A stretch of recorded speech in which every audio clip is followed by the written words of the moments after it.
Hey guys, welcome back to r/Prorevenge. In this video, imagine your estranged, entitled parents showing up at your office after 10 years, not to apologize, but to demand a $200,000 success fee for raising you. They claimed they made me tough by leaving me homeless, and I showed them what being tough means. And the first Entitled Parents Prorevenge Reddit story is titled, "Parents abandoned me at my lowest, now I made it and they demand $200,000 for raising me."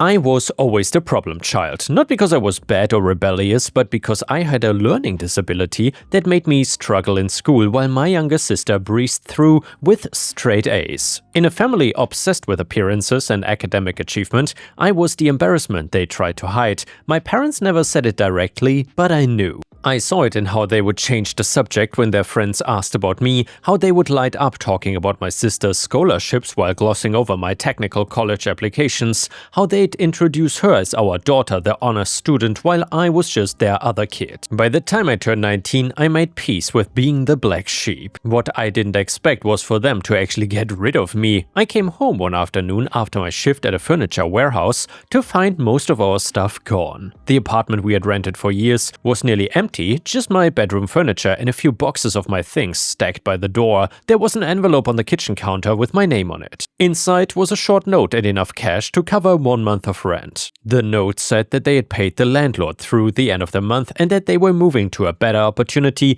and that I was old enough to handle things on my own. They had moved to a gated community 3 hours away, the kind of place with a golf course and strict HOA rules, basically the life they'd always wanted. My sister, who had just started university, would be staying with them during breaks. They didn't leave a forwarding address, just a phone number I called once, which went to voicemail. I left a message asking what I was supposed to do, and they never called back. I won't lie and say I handled it well at first. I spent that first month in a haze, going to work, coming back to that half-empty apartment, eating instant noodles because I had to stretch every dollar. The silence in that place was deafening. I'd grown up with my family's constant noise, my sister's music, my parents' arguments, and now there was just me and the echo of my footsteps on bare floors. I tried to stay positive though. Told myself this was temporary and that I would figure something out, but when the month ran out, reality hit hard. I couldn't afford to renew the lease on my warehouse salary. The math just didn't work. The landlord was sympathetic, but not sympathetic enough to let me stay without paying. He had his own bills to deal with. I ended up sleeping on a coworker's couch for a while and then in my beat-up car when that arrangement fell through.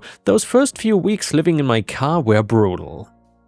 Summer heat made it impossible to sleep during the day. I would drive to different parking lots each night, trying not to look suspicious, always worried about getting harassed by security or police. I would shower at the gym when I could afford the day pass, brush my teeth in gas station bathrooms, change into work clothes in public restrooms while pretending that I was just a regular customer. The worst part was not the physical discomfort, it was the constant hiding. I would show up to work pretending everything was fine, making excuses why I couldn't meet up with coworkers after shifts, always worried that someone would figure out I was actually homeless. The shame of it was worse than the actual hardship. I felt like I'd confirmed everything my parents believed about me, that I couldn't handle life on my own, that I was the family failure. What saved me was getting hired onto a construction crew. The pay was better than the warehouse, and more importantly, the site supervisor didn't care about my formal education. He cared that I showed up on time, followed instructions, and was not afraid of hard work. I learned fast, kept my head down, and absorbed everything I could about the trade. Construction here in South America is different from up north, more informal in some ways, but requiring the same fundamentals. I learned concrete work, framing, and basic electrical work. Spent my days in the sun, my body getting stronger, while my bank account slowly, painfully slowly, started to grow. The guys on the crew became my real family. When they found out I was living in my car, one of them, an older guy named Hugo, offered me a room in his house for cheap rent. It wasn't much, basically a converted storage room, but it had a bed, a door, that locked. I damn near cried when I moved in. I worked construction for 3 years, moving from laborer to assistant foreman. While my former classmates were posting pictures from clubs and beach trips, I was learning how to read blueprints and calculate material costs. I kept a notebook where I tracked every peso I spent, every peso I saved. It became an obsession, watching those numbers slowly climb up. The guys on the crew taught me more than just construction. They taught me about pride in your work, about showing up even when you're tired, and about the satisfaction of building something with your hands. Hugo especially became like the father I should have had. He would critique my work honestly, celebrate my progress, give me advice about saving money and planning for the future. When I finally moved out of his storage room into my own place, he helped me move my few belongings and brought over a six-pack to celebrate. The turning point came when the company I worked for took on a renovation project for a real estate investor. I got to see the business side of things, how he had bought a rundown property for nothing, fixed it up cheap using crews like ours, and then either sold it for profit or rented it out. The numbers fascinated me. He had spent maybe $30,000 on renovations and sold the place for $90,000. That $60,000 profit kept running through my head. I started studying real estate in my spare time, reading everything I could find, watching videos, taking free online courses. Learned about property values, market trends, mortgage financing, and tenant laws. The local library became my second home. And by the way guys, let me know in the comments, do you guys still go to libraries? I gotta say nowadays I don't really go because I'm not even sure if libraries really exist in Thailand, at least where I live. But in the past I absolutely loved going to libraries and getting new books. Also, while you're at it, please don't forget to like the video and post some star emojis in the comments if you want to show me your support. Thanks a lot. Anyway, I would spend hours there after work reading books about property investments, studying successful developers, learning about zoning regulations and tax implications. It became an obsession. The investor noticed my interest, started explaining his strategies, showing me how he evaluated properties, teaching me how to spot good deals. He was not being altruistic, he needed reliable contractors, but I learned more from him in 6 months than I could have from years of business school. After some years, I'd saved enough to buy my first property. Nothing fancy, a small apartment in a rough area that needed some serious work. The bank thought I was crazy for buying in that neighborhood, but I could see what others couldn't. The area was on the edge of gentrification, prices would rise eventually. I negotiated with my boss to let me use company materials at cost and did most of the renovation myself on weekends. Took me many months of brutal long days, but when I finished, I rented it out for triple what my mortgage payment was. That first property taught me lessons no book could. I dealt with a tenant who trashed the place and disappeared without paying, learned about proper tenant screening the hard way, had to replace pipes that burst in the middle of winter, wiping out 2 months of profit.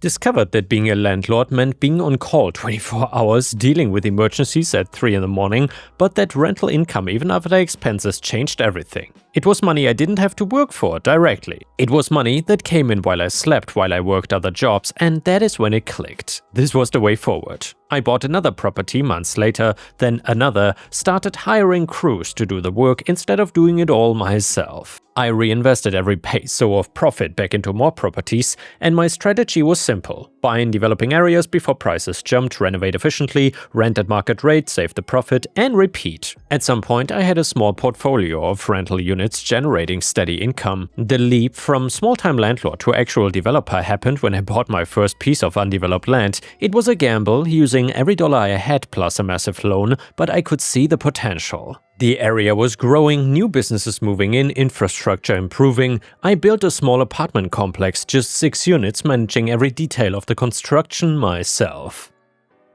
When I filled all 6 units within a month of completion, I knew I had found my niche. By 27, I had shifted from buying and renovating to developing, bought land, built small apartment complexes, filled them with tenants. The company I had started in my spare time became my full-time focus. I hired a property manager, then a team of them, expanded into commercial real estate, building small shopping centers and office spaces. I won't pretend it was easy or that I didn't make mistakes. I overpaid for properties, got burned by bad contractors, dealt with nightmare tenants, and nearly went bankrupt twice. But I learned from every failure, adjusted, and kept pushing forward, and by 30 I was legitimately wealthy. Not flashy wealthy, I still drove a modest truck and lived in a simple apartment, but my company owned properties across 2 cities worth millions. I had employees, accountants, lawyers on retainer. The kid who couldn't afford rent at 19 was now a real estate developer with a growing empire. I never tried to contact my parents again. I mean, why would I? They had made their choice clear. I occasionally thought about them, wondered if they ever regretted abandoning me, but mostly I was too busy building my life to dwell on the past. Then one afternoon my secretary told me I had visitors at the office claiming to be my parents. I almost told her to send them away, but curiosity got the better of me. I had not seen them in over 10 years. What could they possibly want? They looked older, my dad had gone gray, my mom had put on weight. They were dressed well though, expensive clothes, jewelry, and the kind of polished appearance that screamed money. They sat across from my desk in my office looking around at the space with barely concealed surprise. We exchanged awkward pleasantries for about 30 seconds before my dad cut to the chase. So they had heard through mutual acquaintances that I'd done well for myself. They were proud of me, he said, though he couldn't quite meet my eyes when he said it. They wanted to reconnect, be a family again. I asked about my sister. She had graduated, gotten married, was living her life. They still talked to her regularly. I asked why they had decided to reach out now, after all this time. My mom got teary-eyed. She said they had made mistakes, that leaving me was the hardest decision they had ever made, and that they thought I needed to learn independence. Wow, that's an amazing excuse to leave your kid. That I had proven them right by becoming successful. It was all BS and we all knew it, but I let them talk. Then my dad got to the real point. They had invested a lot into raising me, he said. Food, shelter, education for 19 years. Now that I'd made it big, it was only fair that I compensated them for that investment. They had calculated a success fee of $200,000. I converted that from pesos so you guys can get a feel for how much they were asking, and I actually just laughed. I couldn't help it.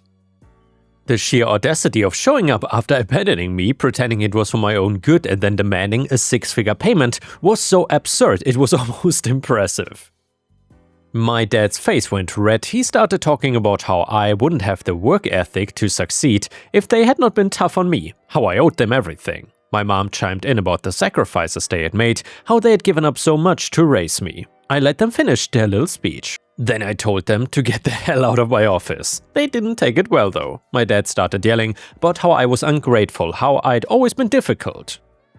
My mom cried even harder, saying they had known I would react this way, that I'd always been selfish, and then security escorted them out. 2 days later, I got a call from my corporate office. Someone had called claiming I had defrauded clients, that I was running illegal operations, and that I'd built my business on stolen money. The accusations were baseless and obviously false, but they had caused enough confusion that I had to spend hours on the phone with lawyers and accountants proving everything was legitimate. I knew immediately it was my parents. The timing was too perfect. They called again a week later from a different number, and this time my mom did the talking, calmer now. She said if I just gave them what they deserved, they would leave me alone. If I didn't, they would keep causing problems. They knew people, had connections, and could make my life difficult. I told them I would think about it and hung up. I was not thinking about paying them, I was thinking about how to end this. That is when I started digging into their lives. I hired a private investigator, nothing fancy, just someone to check public records and social media, and what I found was interesting. My parents were broke. Not struggling, completely underwater. They had bought a house in that fancy gated community way more than they could afford to keep up the appearances. The place had a pool, 3-car garage, belonged to the country club, the works, and my dad's business had failed years ago, my mom didn't work, and they'd been living on credit cards and loans, refinancing their house over and over, taking out more debt to pay old debt. The investigator's report painted a clear picture. They were drowning. Credit cards maxed out, personal loans from multiple sources, even owed money to family friends. They had kept up the facade perfectly, still posting vacation photos on social media, still attending country club events, still driving expensive cars, but it was all borrowed money. All smoke and mirrors. The bank was about to foreclose on their house, they were 3 months behind on payments, facing eviction from their dream neighborhood. The irony was not lost on me. They had abandoned me to chase this lifestyle, and now the lifestyle was collapsing around them. That's why they had come to me. Not because they had suddenly developed parental feelings, not because they wanted to reconnect for real. They were desperate and I was their last hope for a bailout. The old me might have felt sympathy. And by the way guys, let me know in the comments, would you have felt any sympathy for these parents? What would you have done in this situation? Would you have helped them before their life completely collapses and they might be losing their house or something? Let me know what you would have done in the comments. Either way, the me who had slept in his car and showered at gas stations just felt cold calculation. I had resources now, connections, money, I could help them. Or I could do something else entirely. I had my lawyer reach out to their bank. Well, I expressed interest in buying defaulted mortgages in bulk and said we were expanding our portfolio. The bank was happy to sell and they just wanted these problem loans off their books. I bought my parents' mortgage debt for 60 cents on the peso/dollar. The bank didn't care who was buying it, they just wanted it gone. The paperwork went through a subsidiary of my company, nothing directly traceable to me. And just like that, I owned their debt. I was not their bank. I didn't contact them, I just waited. According to the records, they were now 4 months behind. Foreclosure proceedings were already in motion, but I slowed them down, had my lawyers file extensions, drag things out. I wanted to give them some time to really sweat. And they called me again from the same number. My dad sounded different this time, less angry, more pleading. He said they'd been too harsh before, that they just wanted to work something out. Could I loan them some money, just to get through a rough patch? I said I would think about it. Time passed. They were 5 months behind now. My lawyer sent them foreclosure notices, standard procedure, signed by the subsidiary company name they wouldn't recognize. My dad called again, frantic this time. Their bank had sold their mortgage to some investment company, he said. They were gonna lose their house. Did I know any real estate investors who might help them? Could I put in a good word? I said I would see what I could do. The foreclosure proceeded on schedule, my lawyers were efficient, everything by the book, the local court approved it without issue. These things happen all the time. My parents had 30 days to vacate the property, and that's when they called one last time. My mom was sobbing, barely coherent. They were losing everything, she said. The bank, no, the investment company, whoever owned their mortgage now, was throwing them out. They didn't have anywhere to go. All their savings, their retirement, everything was tied up in that house. She begged me for a loan, $200,000, the same amount they'd demanded before, but now they were begging for it. They would pay me back, she promised, and they just needed help. I asked where they were planning to move, and she said they had found a cheap apartment month-to-month lease in a rough area. It was all they could afford now. She gave me the address. I recognized it immediately. It was in the same complex where they had abandoned me all those years ago. The building had gotten worse since then, more run down, cheaper rent. I knew because I had bought the entire complex 2 years ago as an investment property. It was part of my portfolio now. And yeah, I let the silence stretch out, and then I told them I couldn't help them. My mom started crying harder, my dad grabbed the phone, started yelling again about how I owed them, how they had raised me and how I was abandoning them just like they had. He stopped mid-sentence, realizing what he had almost said. I finished it for him, just like they abandoned me. The line went quiet, I could hear my mom sobbing in the background and my dad's heavy breathing. I told them the investment company that bought their mortgage, that was mine. The apartment complex they were moving into, also mine. Every month when they paid rent, assuming they could afford it, they would be paying me. I'd own them the same way they had thought they owned me when they demanded their success fee. My dad called me something I won't repeat, said I was cruel, vindictive, and that I'd planned this whole thing, that I'd become just like them, maybe even worse. And well, he wasn't wrong about the planning. I had absolutely engineered this. The moment I'd learned about their financial situation, I'd seen the opportunity. It was methodical, calculated, exactly the kind of business decision they'd probably admire if it was happening to someone else. I told them they had taught me an important lesson when I was 19, that family doesn't mean anything when money's involved, that when times get tough, you look out for yourself and let the weak figure it out on their own. They had made me tough just like they had claimed, but now they could experience what that toughness looked like from the other side. My mom got back on the phone, begging again, saying they were sorry, that they'd made mistakes, that they loved me, but I didn't believe them. Love doesn't abandon you in a half-empty apartment with 1 month's rent and a note. Love does not demand money for basic parenting. Love does not threaten your business when you say no. I told them their rent was due on the 1st of the month, same as all my other tenants. If they were late, I would evict them following proper legal procedure. I would give them the same consideration I gave everyone else, no more, no less. They moved into that apartment complex the next week. I didn't go see them, didn't need to. My property manager sent me the signed lease and first month's rent payment. They had paid on time for the first 3 months and then they were late. Then they missed the payment entirely. My property manager followed procedures, sent notices and started the eviction proceedings.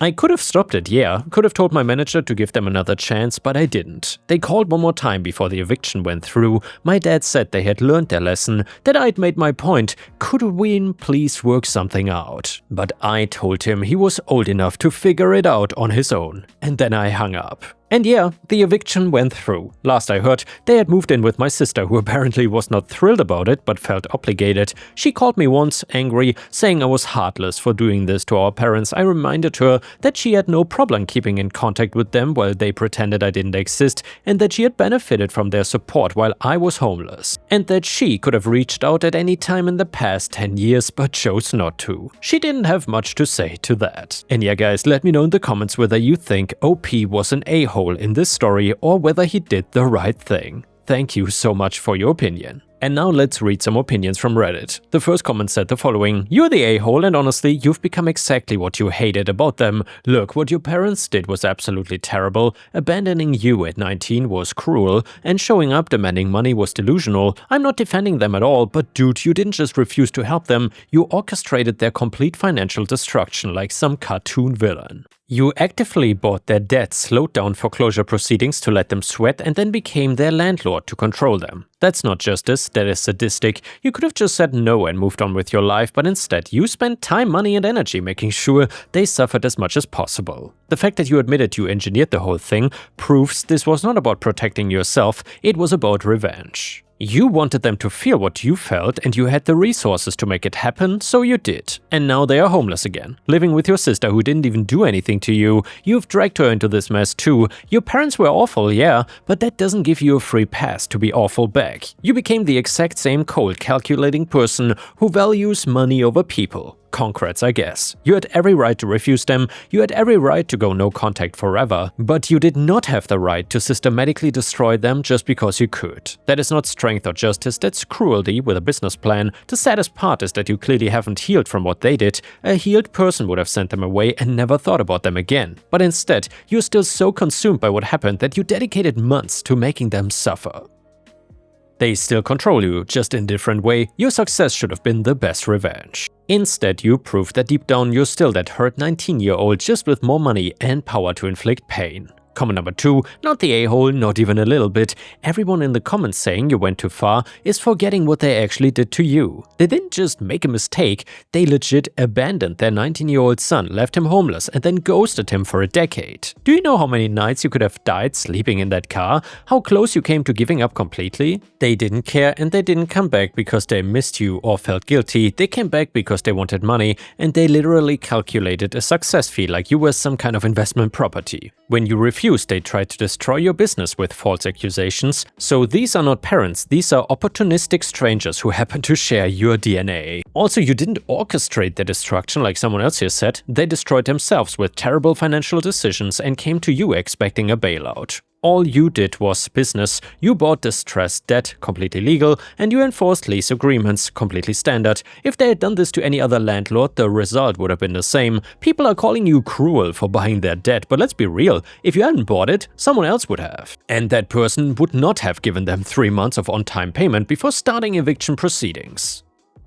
You actually gave them more chances than a random investor would have. The imagined crowd needs to actually imagine what it's like to be 19, homeless, and abandoned by the people who were supposed to love you unconditionally. Then imagine those same people showing up when you finally made something of yourself, not to apologize but to demand money and threaten you when you refuse. Also, your sister is mad? Where was she for 10 years? She kept a relationship with them while you were struggling and never once reached out. She benefited from their support while you got nothing. She does not get to judge you now. You don't owe them anything, not money, not mercy, not a second chance. They made their choices and now they are living with the consequences. That's not revenge or something, that is just life. And the next one is a more lighthearted petty revenge story, but it is absolutely worth listening to, so don't turn off the video just yet. It starts like this. So I was living in an apartment having a neighbor on right and one on top. Both neighbors had kids that made a lot of noise during day and night. I didn't really have a problem with noises at day, they were kids and it was understandable, but really, who the hell runs and screams up to 3 AM? So several times I wrote in the building WhatsApp group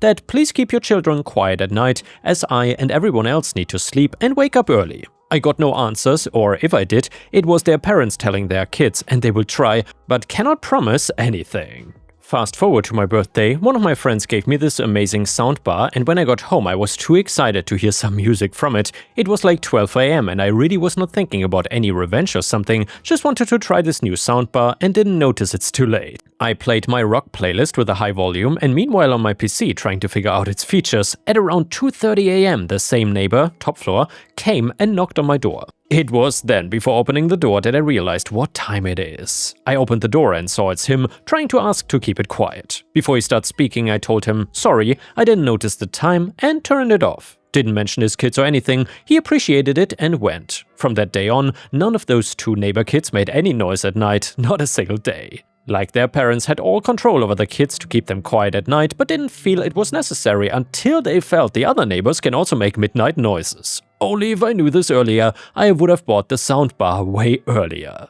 And the next one is an amazing petty revenge story, which is titled Ex would not pay me back, so I made her pay via the bell bill. This was a few years ago now, but I did find it fun to think about. Not sure if it belongs here. Started dating at 15, moved in together at 18, and within 6 months of living together, she cheated on me. She owed me something like $800 for 1 month's rent and for a vet bill I paid for. We still lived together for 6 months after we broke up, because despite me being able to move back home, she expected me to move out and also continue paying my portion of rent. It sucked, but it sucked less than paying for her to have her own place. The TV/internet bill was in her name, we had cable, and the fact that she owed me money was documented via email. I very strategically sent many emails asking her to confirm that she was aware she owed me money and how much. I also asked if we could just deduct my portion of the cable bill from the debt she owed me. On the second last month of our lease, she was hounding me for my portion of the internet/cable bill, about $30, wouldn't take no for an answer,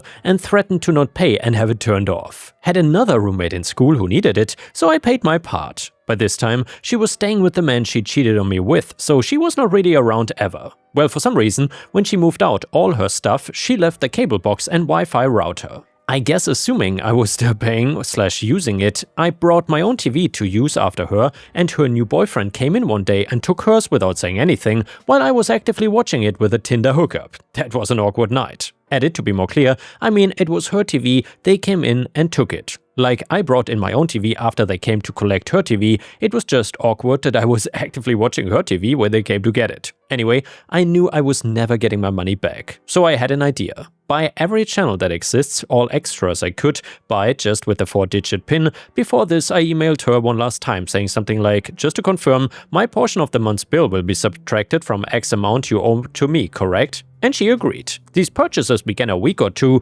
before I moved back in with my parents. I bought every channel individually, bought and rented movies, even started paying for pay-per-view PORN because I thought it was hilarious. I kept track of everything I purchased, racked the bill up to almost exactly how much money she owed me, leaving a bit of space in case I miscalculated, but it was about $750. When she got the bill, I was back with my parents. She came to my parents' house, bill in hand. My father answered the door, meekly stated something like, "OP spent so much on this bill, I cannot afford it." To which my father responded, "Use the money you owe to pay for it," and closed the door on her. I was listening and out of sight. Whether or not she ended up having to pay, I'll never know, but it felt good to do at the time. Fun detail here, they were engaged to each other after 2 or 3 months and they are still engaged to this day, 4.5 years later, still not married, and she is pregnant with his child. Edit in 2004, they broke up. She just had his baby, she is now a single mom to the child she had with this man she cheated on me with, not sure who broke up with who, but that is hilarious. Another edit, they broke up because she walked in on him cheating on her in their bed. I think he left her for the other woman, and then the other woman dumped him and he begged for her back, and she took him back. Oh my god, what a mess. I hope you enjoyed today's stories, and I will see you again tomorrow.